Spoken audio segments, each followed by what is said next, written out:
Olá, meu irmão, minha irmã, boa noite. Seja sobre a vida de vocês a graça do Senhor nosso Deus. Muito bom estar novamente com vocês. Espero que todos vocês tenham tido um domingo abençoado pelo Senhor. O meu foi, e tenho certeza que o seu também. Antes de nós orarmos e apresentarmos para vocês o tema da nossa reflexão nessa noite, eu quero fazer um apelo para vocês. Nós estamos lançando na igreja uma campanha do agasalho. Nós temos parceria com uma clínica em Divinópolis chamada Resgatando os Cativos. É a clínica do pastor Adriano, um colega, um amigo. E essa clínica cuida de dependentes químicos, alcoólatras, moradores de rua. Muitas vezes essas pessoas não têm para onde ir. O pastor Adriano, de forma totalmente filantrópica, social, ele recolhe essas pessoas para a sua clínica e lá ele cuida, oferecendo alimentação, um lugar para essas pessoas morarem, ainda que temporariamente, mas eles ficam lá, eles recebem apoio espiritual, eles participam dos cultos da igreja e muitas pessoas foram internadas nessa clínica, foram resgatadas, estão hoje com suas famílias e a igreja é parceira dessa clínica. Pois bem, eles estão precisando, nesse tempo de frio, de cobertores, agasalhos. Por isso, eu queria fazer um apelo para você, que tem aí na sua casa um cobertor que você não usa mais, um agasalho que você não usa mais. Por favor, leve esse agasalho até a igreja. Eu estou lá sempre de terça a sábado na parte da manhã. Nós vamos recolher esses agasalhos. Eu já conversei com o pastor Adriano, ele virá em Pará de Minas para pegar tudo aquilo que for recolhido e usar na clínica que ele comanda. Existe a parte masculina e a parte feminina. A parte feminina fica aqui na cidade de Perdigão. Por isso, pode ser roupa feminina ou masculina. Tudo que você puder doar será bem-vindo, calçados, o que você puder doar. Eu gostaria de fazer esse apelo para vocês. Nós vamos recolher essas doações até no sábado, dia 6 de junho, ou seja, vocês ainda têm essa semana e a outra para realizarem a doação de vocês, não é? Inicialmente nós íamos ficar somente essa semana, mas decidimos estender para outra semana também. Então, queridos, se vocês puderem doar, a doação de vocês vai abençoar a vida de alguém. Você vai ver agora o banner da nossa campanha, eu vou mostrar o banner para você, está aí na nossa tela, reforçando o que eu acabei de dizer, e eu aguardo a sua doação para que possamos então ajudar a clínica Resgatando os Cativos, clínica esta do meu amigo pastor Adriano.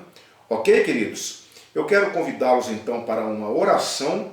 Logo em seguida nós leremos o texto bíblico desta noite e eu apresentarei o tema para vocês. Nós estamos ainda abordando a temática família.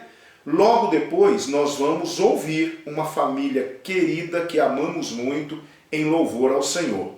Depois do louvor nós retornaremos e vamos então meditar na palavra de Deus, ok? Vamos orar?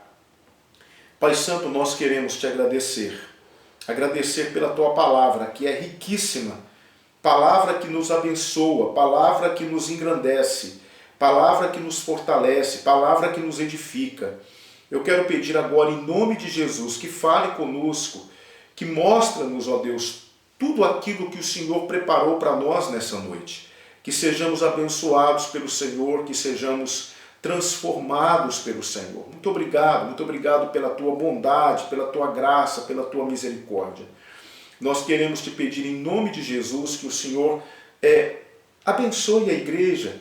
Estamos aí já há mais de 60 dias passando por essa situação, que o Senhor continue nos dando paciência. Sabemos que isso vai passar. Em breve nossas vidas estarão de volta à rotina normal. E eu peço ao Senhor que continue cuidando do seu povo. Nós te louvamos, te adoramos, em nome de Jesus Cristo. Amém. Amém, queridos? O texto de hoje está aqui no Evangelho de Lucas, no capítulo 4, versículos 38 e 39. Evangelho de Lucas, capítulo 4, 38 e 39. Assim nos diz a palavra de Deus. Jesus se levantou, saiu da sinagoga e foi para a casa de Simão. E estando a sogra de Simão enferma, com muita febre, rogaram-lhe em favor dela. E ele, inclinando-se para ela, repreendeu a febre e esta a deixou. Imediatamente ela se levantou e começou a servi-los. O tema da nossa meditação nessa noite é: leve Jesus para a sua casa. Vamos entender, dentro da temática de família, o que esse texto tem para nos ensinar.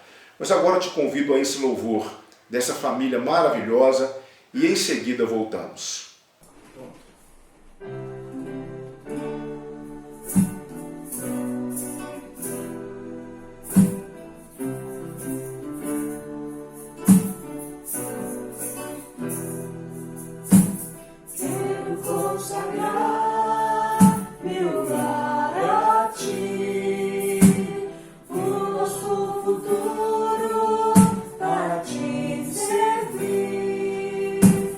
Toda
Amém. Glórias sejam dadas ao nome do Senhor Jesus. Que Deus abençoe essa família maravilhosa, família esta que amamos muito, que Deus seja sempre glorificado através da vida de vocês. Amém?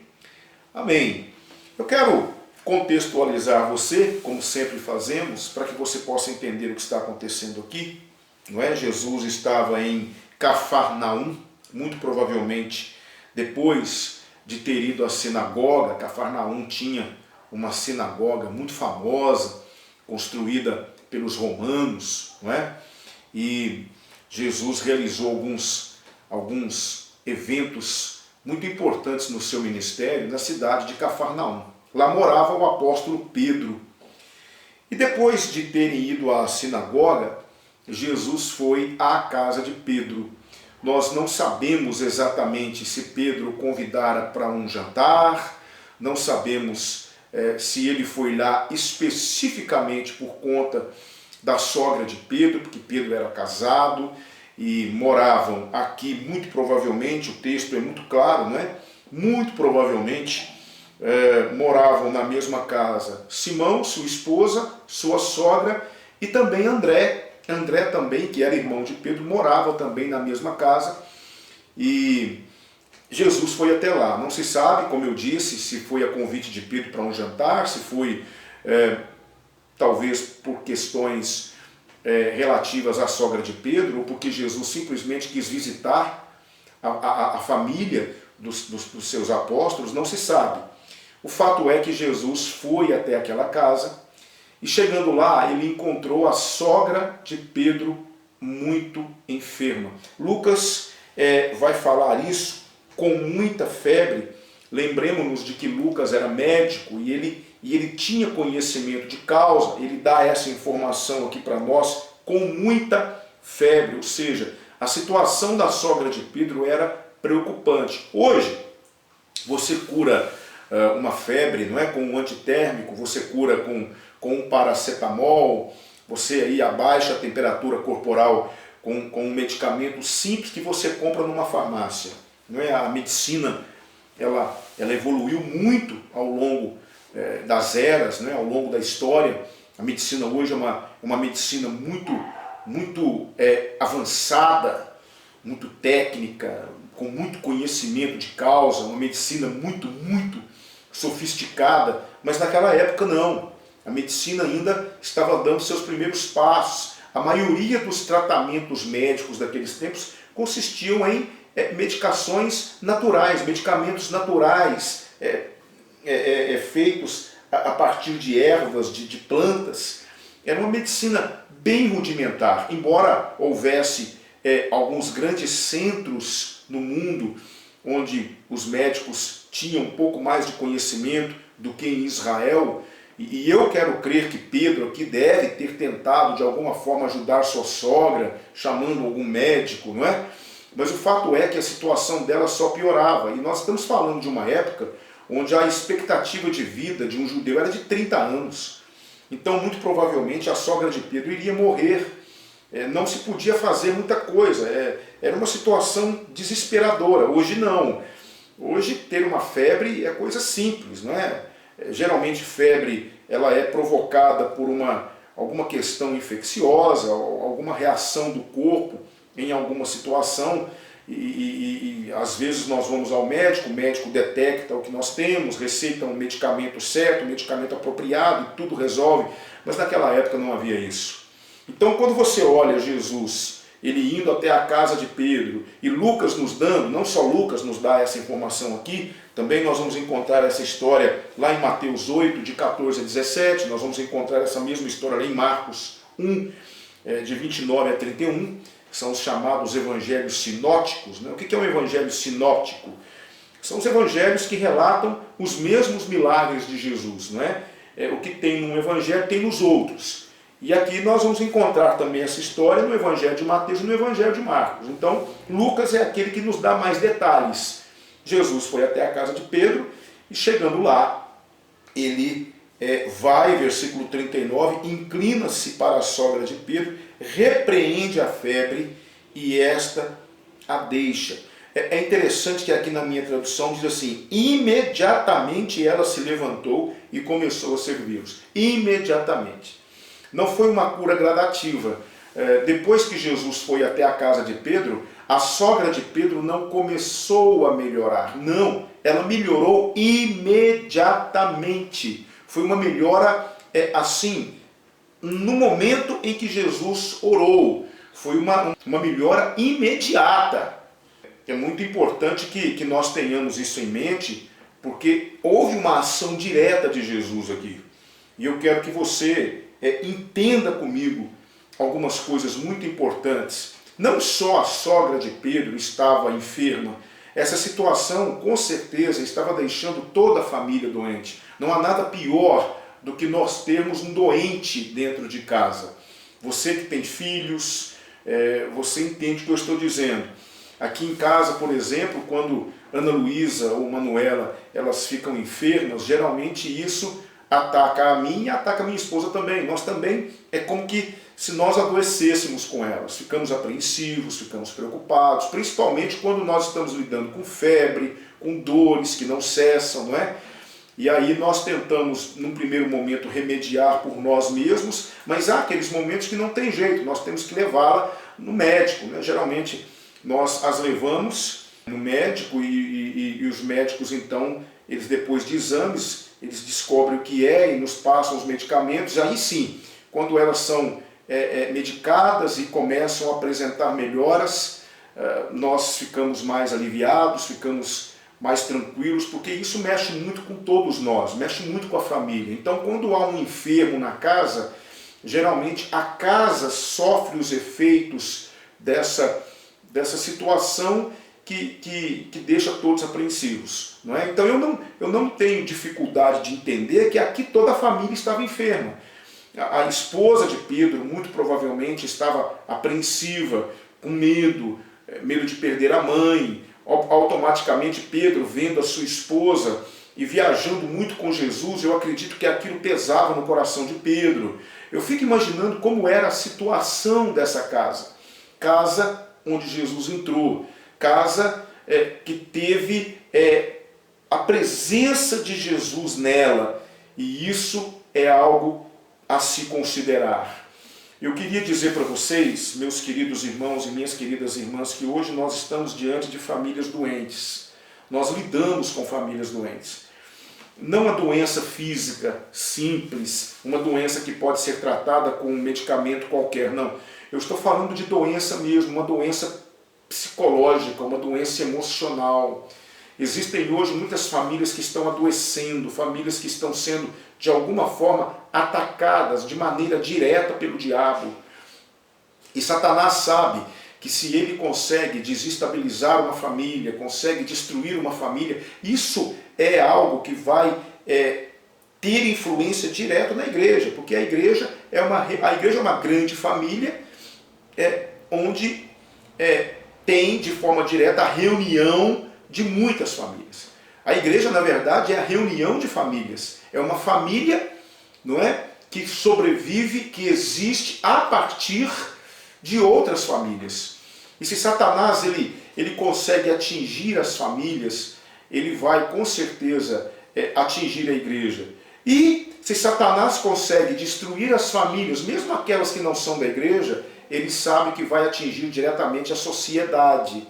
A sociedade também sofre as influências de uma família, tanto quanto aquelas famílias saudáveis, quanto as famílias adoentadas. Tudo isso reflete diretamente na sociedade. Por isso que hoje no mundo você vê um ataque direto de Satanás contra as famílias. Você percebe que Satanás ele tem trabalhado para trazer uma instabilidade nas famílias, porque com isso ele enfraquece as barreiras de proteção dos princípios morais da sociedade. Você pode observar que hoje as famílias têm sido diretamente atacadas pelo inimigo. Coisas e mais coisas têm acontecido para fazer com que as famílias percam a sua força, não é? E isso acontece também nas igrejas. Eu diria muito mais nas igrejas. Nossas famílias são verdadeiramente instrumentos de Deus para a sustentação desse mundo. Por isso que Satanás está de olho em nós. Por isso que Paulo vai dizer lá em Efésios capítulo 6 que a nossa guerra não é contra a carne ou sangue. A nossa guerra é contra o diabo mesmo e suas hostes infernais. E nossas famílias sofrem esse ataque diretamente. E é muito importante que nós entendamos algumas coisas interessantes nesse texto. Eu quero extrair daqui pelo menos 4 aplicações, 4 lições para a nossa vida. E pode ser, assim como eu falei pela manhã, pode ser que alguém que ainda não teve a alegria, não teve a experiência de ter tido um encontro verdadeiro com Cristo, pode ser que alguém esteja passando por um momento turbulento na família, pode ser que a família de alguém que está vendo esse vídeo agora está sendo destruída pelo diabo. E eu quero que nós aprendamos 4 questões muito importantes nesse texto, 4 lições muito importantes que com certeza vão abençoar nossas famílias, não é? Pedro levou Jesus para sua casa e isso produziu pelo menos 4 coisas que eu quero aprender com você aqui agora. Eu vou lançar a mão aqui do meu computador e eu quero extrair essas 4 lições aqui com você. Primeiro eu quero pensar com você, em primeiro lugar, que a presença de Cristo numa casa, numa família, faz toda a diferença. Se faz. A presença de Cristo numa casa, numa família, faz toda a diferença. Meu querido irmão, é inadmissível, é incongruente com a proposta do Evangelho você dizer para mim que Cristo está presente na sua casa e a sua família não consegue se erguer. Que Cristo está presente na sua casa, mas a família continua adoecendo. Tem alguma coisa errada. Será que Cristo está presente na sua casa mesmo? Eu não estou falando de famílias perfeitas. Eu não estou falando de famílias que não têm problemas. Todas as famílias têm problemas. Não existe família perfeita. Não existe família que possa dizer nós não temos problemas. Isso não existe. Isso é um mito. Mas eu posso dizer para vocês que existem famílias completas, famílias eretas, famílias que estão sendo sustentadas pela presença de Cristo dentro da casa. Então eu não consigo entender uma família que diz ser uma família cristã, uma família que afirma que Jesus Cristo está presente.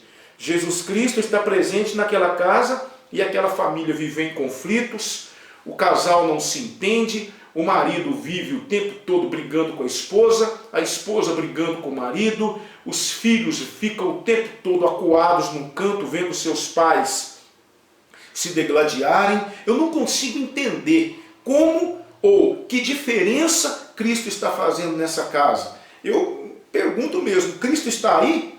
Porque quando Cristo entra numa casa, quando Ele está presente numa família, meu irmão, existem questões que são básicas. Existem questões que são realmente já questões sacramentadas pela presença de Cristo.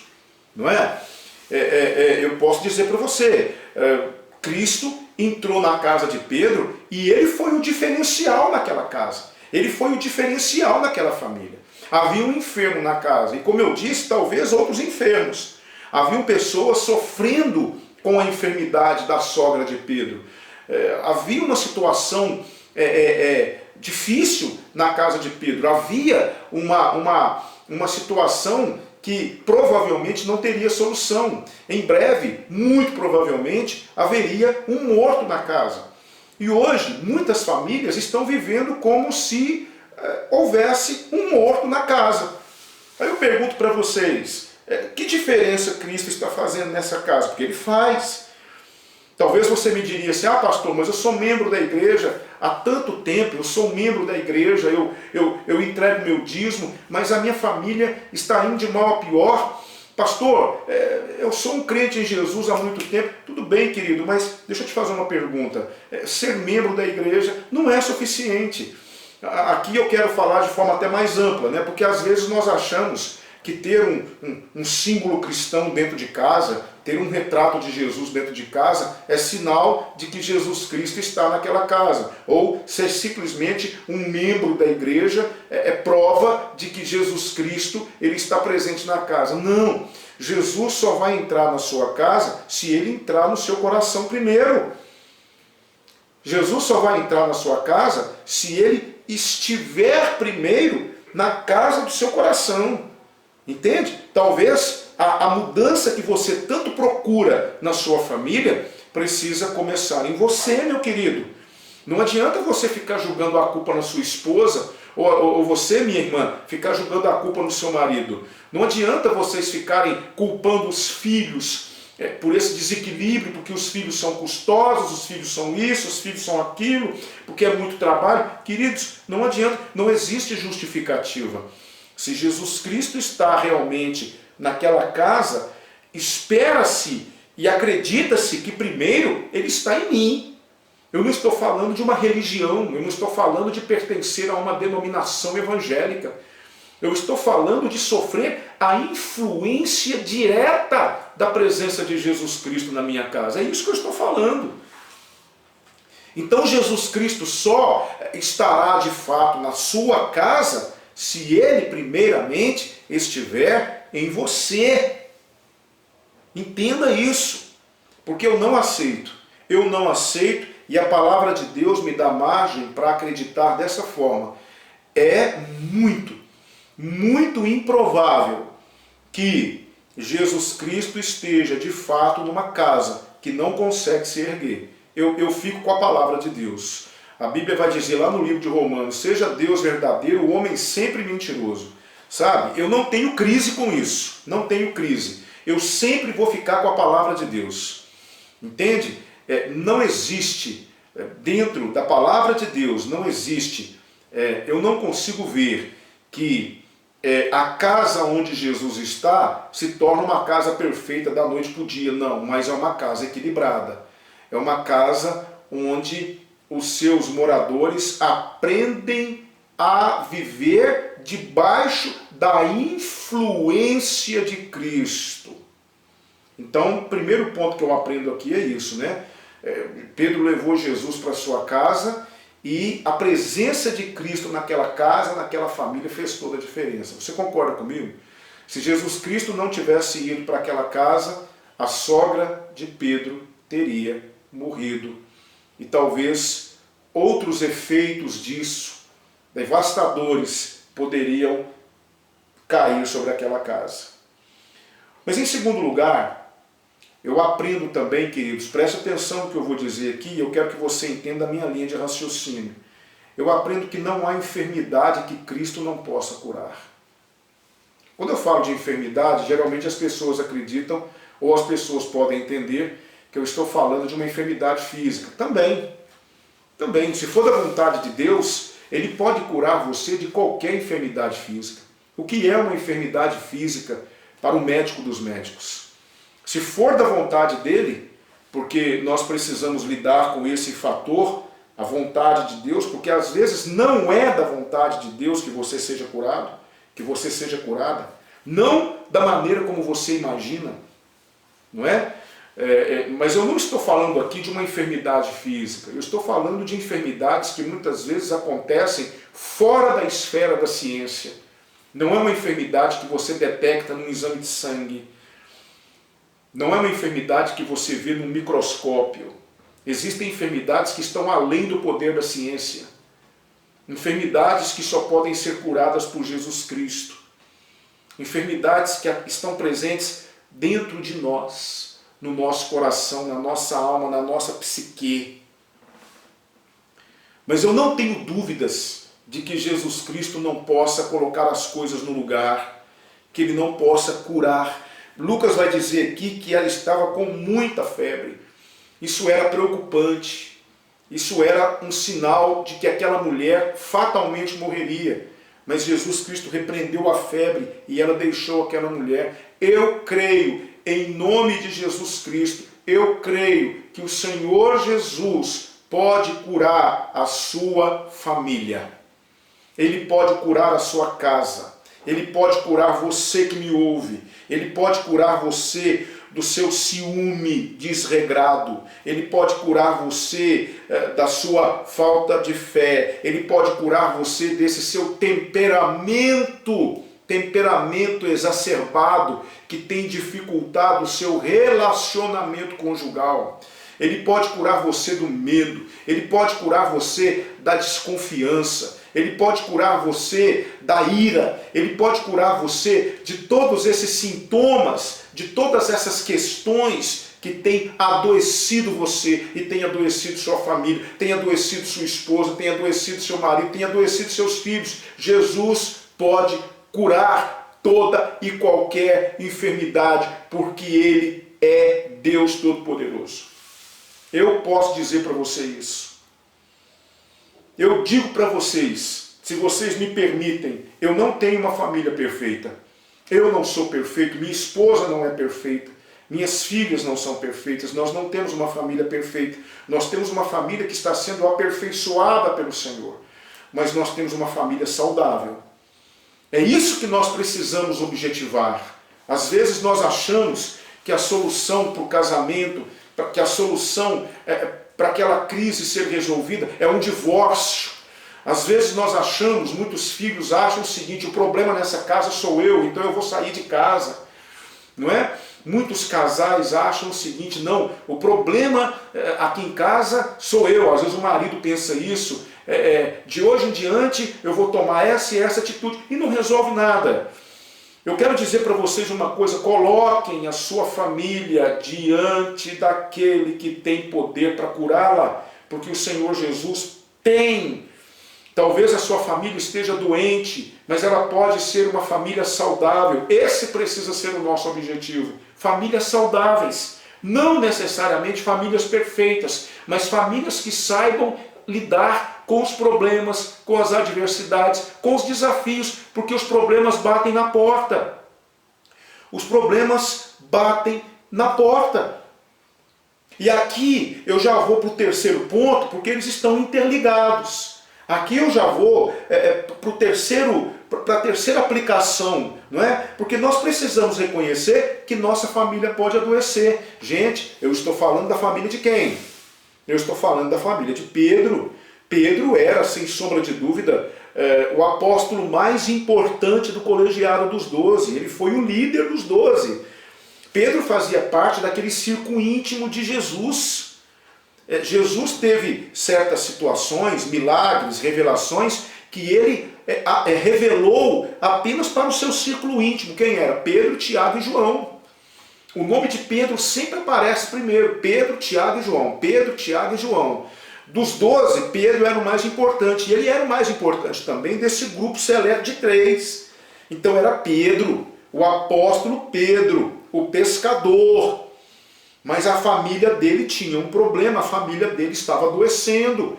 Nós precisamos tirar do nosso coração essa ideia de que pelo simples fato de sermos evangélicos ou de pertencermos a uma denominação religiosa ou pelo fato de sermos filhos de Deus, os problemas não vão bater a nossa casa, porque vão. Essa história de que crente não tem problema, não tem dificuldade, não fica doente, não perde o emprego, essa história é ficção. Quem prega isso está pregando uma mentira. Os crentes também, as famílias cristãs também podem adoecer. Então nós temos que entender que não importa qual seja a enfermidade, não importa qual seja a dificuldade, eu sei que Jesus Cristo pode curar a sua família, mas para isso é necessário que nós verdadeiramente coloquemos as nossas famílias diante dele em oração e não desistamos na primeira negativa. Porque às vezes, queridos, e aqui eu quero deixar isso bem claro para vocês, nós temos que encarar a realidade da vida cristã. Nós temos diante de nós um desafio muito grande de crer, porque às vezes parece que Deus está em silêncio. Nós oramos e parece que Deus não responde, parece que Deus está longe. Não é? Eu disse para vocês no início da minha exposição que verdadeiramente, não é? Às vezes Deus vai dizer sim, mas às vezes Deus vai dizer não. Às vezes parece que Deus está longe de nós, Ele está deixando a coisa ficar difícil, o circo pegar fogo, e aí nós desistimos. Nós achamos que Deus não está nos ouvindo, que Deus não se importa conosco, começamos a acreditar até mesmo que Deus não está presente mais na nossa vida, porque nós estamos enfrentando esse desafio. Queridos, nós precisamos perseverar e colocar as nossas famílias diante de Deus e acreditar que Ele pode curá-la. Eu não sei como está a sua família, eu não sei se você está doente. Talvez você esteja doente, talvez a sua esposa esteja adoecida, talvez os seus filhos estejam doentes. Mas eu sei que Jesus Cristo pode curar a sua família. Não há enfermidade que Ele não possa curar. A questão não é Ele, o problema não é Ele. O problema muitas vezes somos nós, que insistimos em querer resolver as coisas do nosso jeito, que partimos sempre para a ignorância, que partimos sempre para o conflito, queremos bater a mão na mesa, queremos falar mais alto, queremos gritar, queremos resolver tudo na base da discussão, na base da briga, mas nós não temos a mesma predisposição para sentar, para orar juntos. Eu pergunto, vocês em casa têm realizado o culto doméstico? Eu tenho mandado para vocês praticamente todos os dias, peço perdão, pode ser que tenha um dia ou outro, que foi um dia cheio, eu acabo não enviando, mas eu praticamente envio todos os dias a sugestão de um roteiro para que vocês realizem o culto doméstico em casa. O que é o culto doméstico? É um culto simples, onde você, sua esposa, seus filhos se assentam, leiam o texto bíblico. Eu mando inclusive a sugestão do texto bíblico. Irmãos, vocês não podem dizer que o pastor não está fazendo a parte dele. Eu estou fazendo. Não é? Eu estou fazendo a minha parte. Eu e minha esposa estamos nos desdobrando, até minhas filhas nos auxiliam, principalmente quando estamos gravando o culto infantil. Nós estamos providenciando o culto para as crianças, estamos providenciando culto para vocês na quarta-feira, culto no domingo pela manhã, escola bíblica dominical, e ainda por cima estamos enviando um roteiro para o culto doméstico, para que vocês possam verdadeiramente terem uma direção. Então sentem-se, leiam o texto bíblico que está lá no culto doméstico, conversem sobre esse texto bíblico, cantem um cântico, orem juntos. Verdadeiramente, se Cristo está presente na sua família, então sofram a influência dele na família. É assim que as coisas vão ser resolvidas. O grande problema é que a gente quer resolver tudo na base da violência verbal, queremos resolver tudo do nosso jeito, queremos que a esposa mude da noite para o dia, queremos que a esposa pare de tomar certas atitudes, porque eu estou mandando. Não é assim, querido, não é assim que funciona. Ou a esposa acha que o marido é incapaz de mudar. Queridos, Cristo pode curar toda e qualquer enfermidade na sua casa. Basta que vocês obedeçam, que vocês realmente entendam os princípios que Cristo estabelece. Quando Pedro levou Jesus para sua casa, quem assumiu o controle de tudo foi Jesus. Quando Pedro levou Jesus para sua casa, ele chegou e foi até a sogra de Pedro e ele assumiu o controle da situação. Será que nós temos deixado realmente o controle de tudo nas mãos do Senhor? Será que nós não queremos resolver as coisas do nosso jeito? Nós muitas vezes ficamos irados, ficamos nervosos, discutimos com os nossos filhos, queremos impor regra sobre regra, queremos simplesmente mostrar para os nossos filhos que quem mandam somos nós. Não queremos conquistar o respeito dos nossos filhos, não queremos conquistar a confiança deles. Esse caminho é um pouco mais difícil mesmo, não é? Não queremos ter paciência de orar e esperar o Senhor agir. Eu quero dizer uma coisa para você, talvez a sua família esteja doente por causa disso. Talvez a sua família esteja doente porque falta um médico na casa. E por mais que você se esforce, sua esposa se esforce, por mais que vocês tenham se esforçado, vocês não dominam. Vocês não têm o domínio de certas áreas que só o Senhor Jesus tem. Falta um médico na casa. E esse médico se chama Jesus Cristo de Nazaré. Leve Jesus para sua casa de fato. Leve Jesus para sua casa. Muitas vezes eu posso dizer para você, nós vamos até a casa de Jesus. Mas eu pergunto, será que Jesus tem ido nas nossas casas?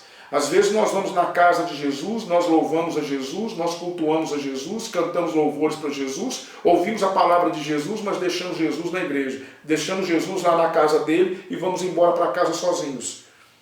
Eu estou convidando você a levar Jesus para a sua casa de fato, a colocá-lo como o ponto central da sua família, a entregar as chaves da sua casa para ele.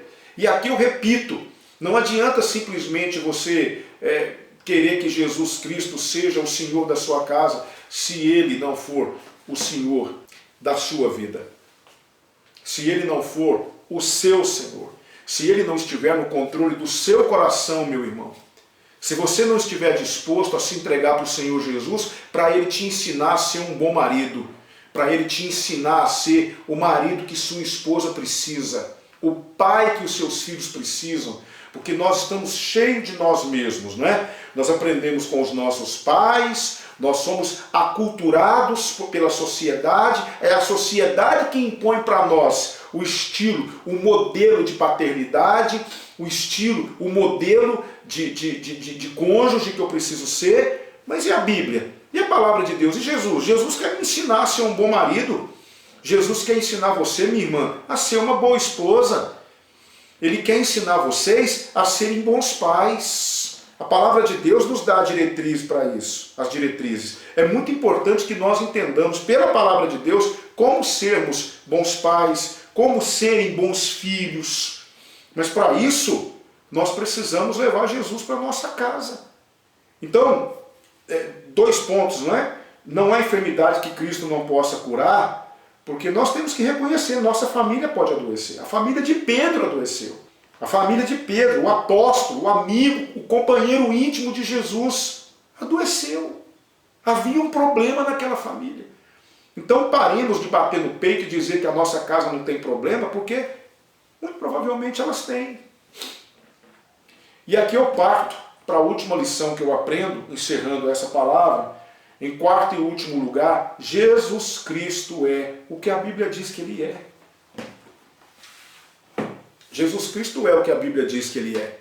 Sabe o que é Jesus? Jesus é o príncipe da paz. Jesus é o Todo-Poderoso. Jesus, Ele é amor. Eu não acredito